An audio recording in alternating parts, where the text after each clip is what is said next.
Piesă cu piesă de un arădean s-a ridicat astăzi pentru prima dată în aer. După 3 luni de muncă în atelierul de acasă, constructorul și-a văzut visul cu ochii. Avionul ultra-ușor a zburat deasupra orașului fără probleme. Aparatul a fost testat de un pilot german care s-a declarat încântat de acest prototip.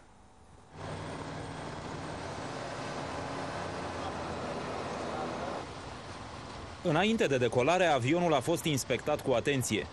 Wir checken jetzt die Ruderanschlüsse, ob alle Bolzen fest sind, ob die Sicherungssplinte verbaut sind, ob die Kabel fest sind und ob alles sicher ist für den nächsten Flug. Aparatul de zbor cu o greutate de 260 de kilograme este construit din fibră de sticlă și carbon. E alimentat cu benzină și poate atinge 150 de km la oră. Dacă are rezervorul plin, te poartă în aer 800 de kilometri. Azi a zburat 20 de minute la o înălțime de 180 de metri, fără probleme. Der Flug war sehr schön. Das war ein Testflug für ein neu entwickeltes Flugzeug. Und heute ist der Wind etwas stark mit 20 Knoten in Böen, aber das Flugzeug ist dafür gebaut und der Test war sehr erfolgreich heute. Constructorul era convins că testarea va fi un succes. A fost atent la cele mai mici detalii.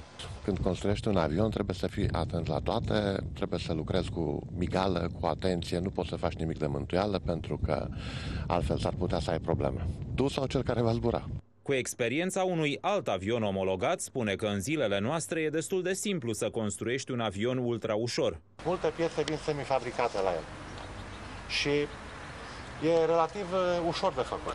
O mare grijă este însă siguranța pilotului și a pasagerului. De aceea a pus pe aparat cel mai eficient sistem de salvare.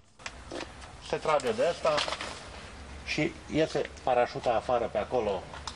Și tot avionul vine parașutat jos. Prototipul va intra din septembrie în producție de serie. O firmă germană a obținut fonduri europene și va construi acest tip de avion ultra-ușor cu 2 locuri și elice pentru uz utilitar sau de agrement. Un astfel de aparat de zbor va costa între 35 și 45.000 de euro, în funcție de tipul de motor pe care îl va avea.